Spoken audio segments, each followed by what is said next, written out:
group of you a different era of history to research. And the question is, what impact did your era have on the modern world? So Sarah, your group has the ancient Greeks. Ravi, you've got the Romans. And Danny's group gets, yes, a bit of a challenge for you. You get the Middle Ages. Some even call it the Dark Ages. Boring. See how you get on. Yes, miss. So, Sri, yes, you get the Renaissance.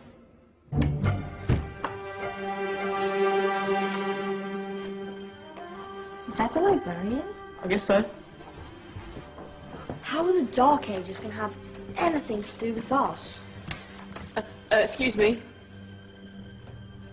Sorry to bother you. What do you want?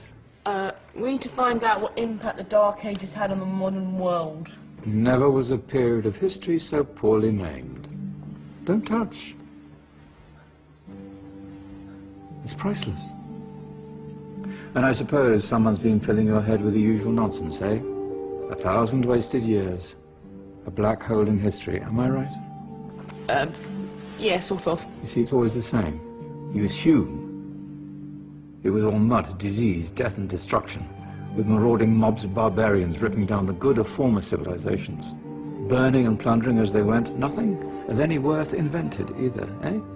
Oh, no.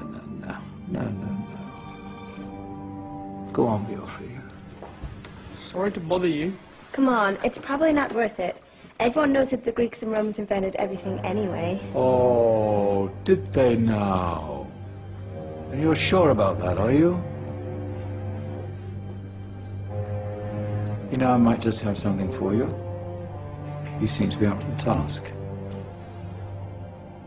I suppose I could...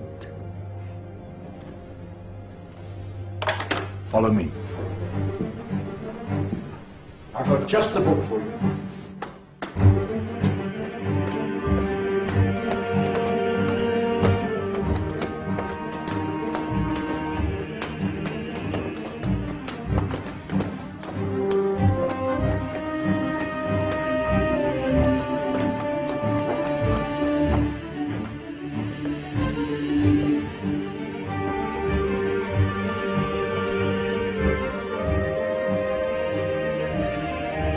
Where are we going? I don't know. Ask him. Excuse me. Where are we going? From darkness into light, my young friend. From ocean onto land, there are things you should know. Oh, yes, indeed. Yes, indeed.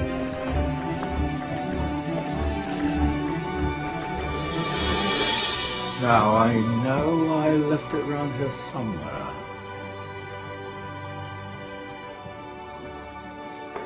Ah, here it is. Now, take a look. If you dare.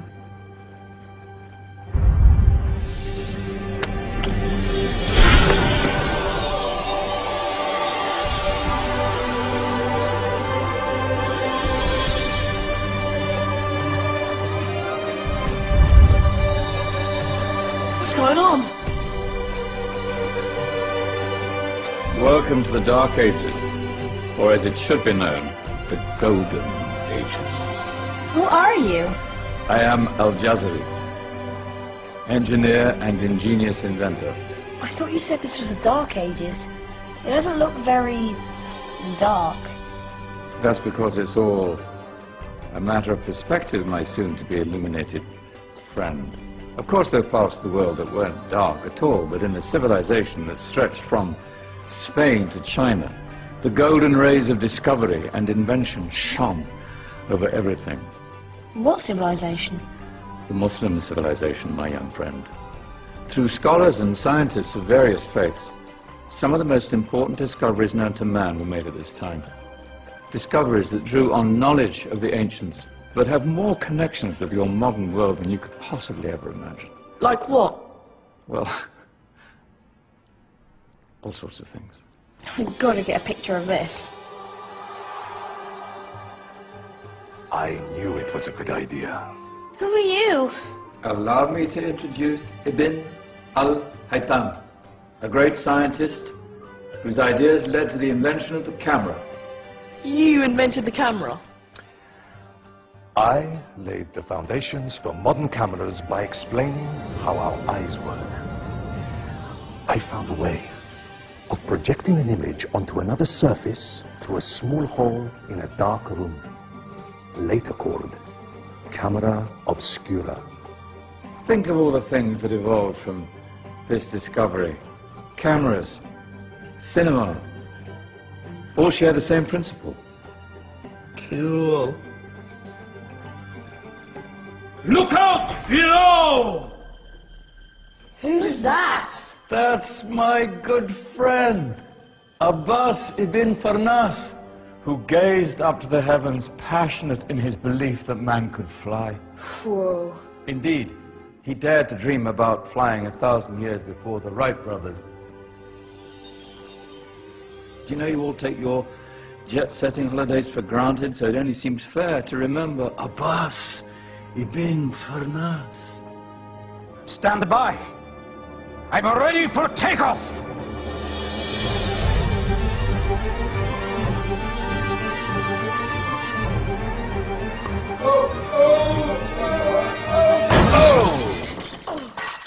You did forget one thing, though. A tail, useful for landing. Ah, my back. Is there a doctor in the house? Did someone call? Ah, my old friend, why don't you introduce yourself to my young guests? I am Abul Qasim al-Zahrawi. Many call me the father of surgery. Did you actually do surgery back then? Of course we did. In fact, many of the surgical tools that I invented are still used in your modern hospitals. Excuse me, the patient needs my attention. Scalpel? I think I may need some stitches. In that case, I'll use catgut. Catgut? From the gut of animals. Perfect for stitching up internal wounds. Your surgeons are still using it today. Sorry, mustache.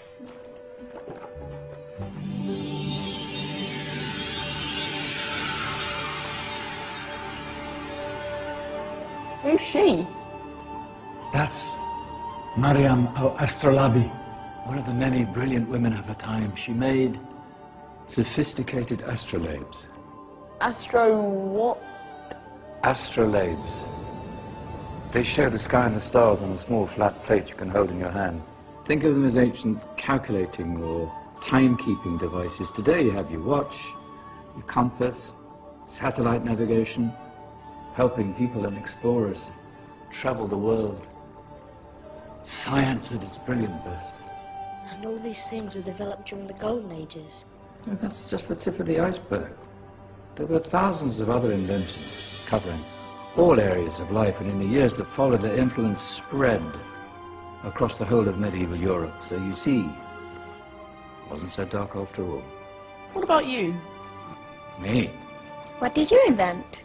Well, I don't want to be big-headed, but I made some groundbreaking advances in engineering. I suppose my most significant discovery converted rotary motion into linear motion using a crank and connecting rod. It's essential in pumps and engines. In fact, I've no idea how the Industrial Revolution could have happened hundreds of years later without such a device. Not that I ever get the credit I deserve. But my crowning glory was my amazing time-telling machine, my legendary elephant clock.